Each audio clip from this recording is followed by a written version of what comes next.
പിന്നെ ഇനിയൊക്കെ കുറച്ച് ദിവസം കൂടെ ഉള്ളൂ ഈ 2025 കഴിയാൻ. എത്ര പെട്ടെന്നല്ലേ ദിവസങ്ങളൊക്കെ കഴിഞ്ഞു പോയത്. എന്താപ്പോൾ നമ്മൾ നേടിയത്?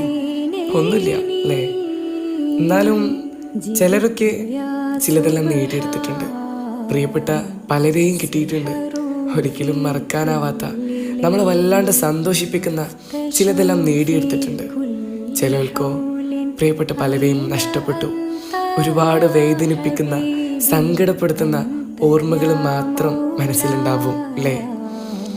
എന്തായാലും ഈ വർഷം കഴിയാറായി. ഇനി നമുക്ക് വരാനിരിക്കുന്ന ഓരോ നിമിഷങ്ങളും നമ്മൾ മനോഹരമാക്കാൻ ശ്രമിക്കണം. അതിന് നമ്മൾ വിചാരിക്കണം. ഒരു കാര്യം നമ്മൾ ശ്രദ്ധിക്കണം. Whatever happens in your life, that's only for good. എല്ലതും നല്ലതിനാണോ.